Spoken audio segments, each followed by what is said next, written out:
Hi friends, ఈరోజు నేను paneer butter masala curry ఏ విధంగా తయారు చేసుకోవాలో చూపిస్తాను చూడండి. ఇది రైస్ అండ్ చపాతీలోకి చాలా టేస్టీగా ఉంటుంది. హాయ్ అండి, నేను మీ Jahnavi. Welcome to friendly talent. ముందుగా ఒక కడాయి పెట్టుకోవాలి స్టవ్ మీద. కొంచెం కడాయి హీట్ అయిన తర్వాత దాంట్లో ఒక 2 స్పూన్స్ ఆఫ్ ఆయిల్ వేసుకోవాలి.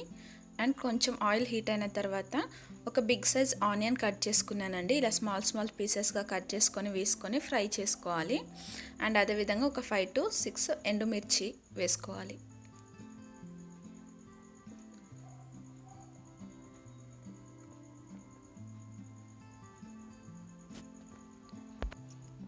ఒకసారి మొత్తం కలుపుకున్న తర్వాత ఒక ప్యాన్కి లిడ్ పెట్టి క్లోజ్ చేసుకొని కొద్దిగా ఒక 5 minutes తర్వాత ఓపెన్ చేసి చూసినట్టయితే ఆనియన్స్ కొద్దిగా మగ్గుతాయి. అందులోనే మనము ఒక 2-3 లవంగాలు, ఒక చిన్న దాల్చిన చెక్క ముక్క అండ్ అదేవిధంగా ఒక యాలక్కాయ వేసుకొని ఫ్రై చేసుకోవాలి. ఆ తర్వాత ఒక 2 టమాటాలు తీసుకున్నాను. ఇలా చిన్న ముక్కలుగా కట్ చేసుకొని టమాటాలు కూడా వేసుకొని కలుపుకోవాలి. కలిపి ఇవి ఉడికించుకోవాలి. అదేవిధంగా ఇందులో ఒక 5 నుంచి 6 జీడిపప్పు వేసుకున్నాను.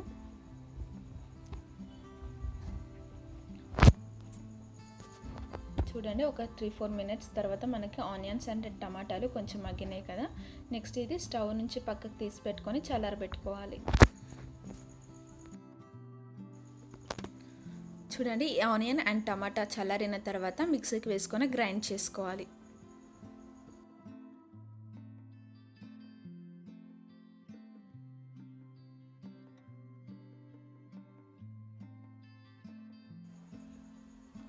ఇలా మెత్తటి పేస్ట్ లాగా గ్రైండ్ చేసి పెట్టుకోవాలి.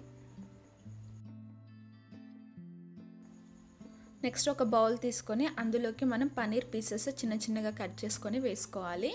అండ్ ఈ పన్నీర్ కొంచెం టేస్ట్ అనేది రావడానికి లైట్గా కొంచెం కారం అనేది వేసుకొని పన్నీర్ ముక్కలన్నిటికీ కూడా కారం పట్టేలాగా కలుపుకోవాలి.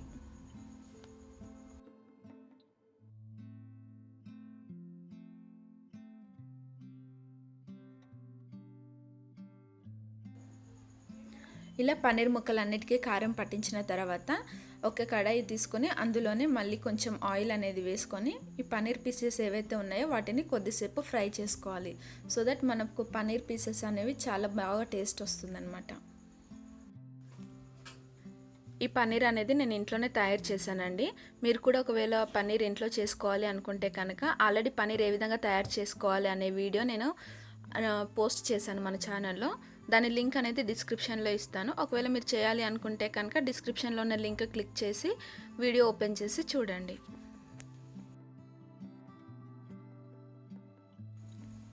ఇలా ఒక 3 to 4 minutes ఫ్రై చేసుకున్న తర్వాత మనము పన్నీర్ పీసెస్ తీసి పక్కకు పెట్టుకోవాలి. అండ్ నెక్స్ట్ ప్రాసెస్ వచ్చేసి కడాయిలో మళ్ళీ కొద్దిగా బటర్ కానీ లేదు అంటే నెయ్యి కానీ ఏది మీకు అవైలబుల్గా ఉంటే అది వేసుకొని కర్రీ అనేది తయారు చేసుకోవాలి. సో ఫస్ట్ నేను ఇక్కడ బటర్ అనేది వేసుకొని బటర్ కరిగించుకుంటున్నాను.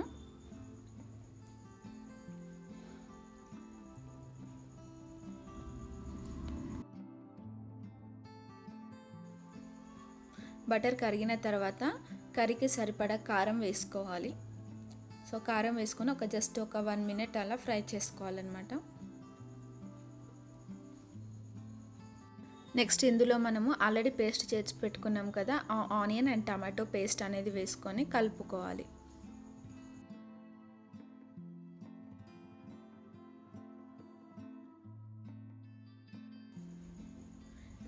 ఇలా కారం మొత్తం పేస్ట్కి కలిసేలాగా కలుపుకోవాలి. కలిపి ఒక 1 minute ఉడికించుకోవాలి.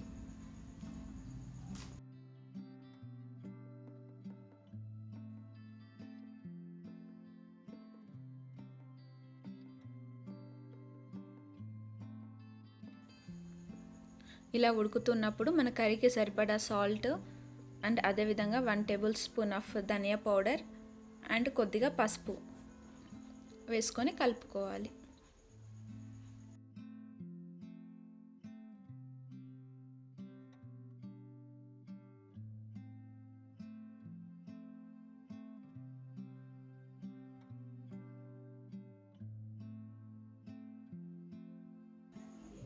ఒక 2 to 3 మినిట్స్ ఇలా టమాటో పేస్ట్ అంతా ఉడకబెట్టుకున్న తర్వాత మనకి గ్రేవీ కన్సిస్టెన్సీ ఏ విధంగా కావాలనుకుంటున్నామో దానికి తగ్గట్టుగా కొన్ని వాటర్ అనేది వేసుకోవాలి. నేను ఇక్కడ టీ గ్లాస్ వాటర్ అనేది వేసుకున్నాను. ఆ తర్వాత లిడ్ అనేది క్లోజ్ చేసుకొని ఒక 5 మినిట్స్ ఉడికించుకోవాలి. ఉడికిన తర్వాత ఇందులో ఒక 2 టేబుల్ స్పూన్ మంచిగా ఉండే పెరుగు అండి, ఫ్రెష్ క్రీమ్ పెరుగు ఏదైతే ఉంటుందో ఆ పెరుగు వేసుకొని మిక్స్ అయ్యేలాగా కలుపుకోవాలి. 2 మినిట్స్ తర్వాత ఆల్రెడీ మనం ఫ్రై చేసి పెట్టుకున్న పన్నీర్ పీసెస్ ఏవైతే ఉన్నాయో అవి కూడా ఈ గ్రేవీలో యాడ్ చేసుకొని ఉడికించుకోవాలి. 2 to 3 మినిట్స్ ఇలా పన్నీర్ వేసిన తర్వాత కర్రీ కలుపుకొని ఉడికించుకున్నాం కదా. సో నెక్స్ట్ వచ్చేసి కొద్దిగా కోవా యాడ్ చేసుకోవాలండి. ఈ కోవా యాడ్ చేయడం వల్ల పన్నీర్ కర్రీ ఏదైతే ఉందో చాలా మంచి టేస్ట్ వస్తుంది. అండ్ ఆ తర్వాత ఒక 1/2 టేబుల్ స్పూన్ అనేది షుగర్ వేసుకున్నాను. సో దట్ ఏంటంటే కర్రీలో ఉండే స్పైసెస్ అన్నీ కూడా బ్యాలెన్స్ అవుతాయి. నెక్స్ట్ కడాయి పైన ఒక మూతతో క్లోజ్ చేసుకోవాలండి. ఒక 2-3 మినిట్స్ అలా ఉడికించుకున్న తర్వాత చూసినట్టయితే చూడండి కర్రీ అంతా కూడా రెడీ అయి ఉంటుంది. ఇది రైస్లో కానీ లేదు అంటే చపాతీ, పుల్కా ఆర్ పూరీస్లోకి కానీ తీసుకోవచ్చు. కాంబినేషన్గా చాలా టేస్టీగా ఉంటుంది పన్నీర్ బటర్ మసాలా కర్రీ. లాస్ట్లో కొద్దిగా కొత్తిమీర వేసుకొని స్టవ్ ఆఫ్ చేసుకున్నట్టయితే అంతే అండి, సింపుల్గా ఇంట్లోనే పన్నీర్ బటర్ మసాలా అనేది రెడీ చేసుకోవచ్చు. ఇది చాలా టేస్టీగా ఉంటుంది. ఒకసారి మీరు కూడా ఇంట్లో ట్రై చేసి మీకు ఏ విధంగా కుదిరింది అనేది నాకు కామెంట్లో మెన్షన్ చేయండి. అండ్ మీకు ఈ వీడియో నచ్చినట్టయితే లైక్ చేయండి, షేర్ చేయండి, అదేవిధంగా సబ్స్క్రైబ్ చేసుకోండి. సో దట్ నెక్స్ట్ పోస్ట్ చేసే వీడియోలన్నీ మీకు ఇమీడియట్గా నోటిఫికేషన్స్లో వస్తాయి.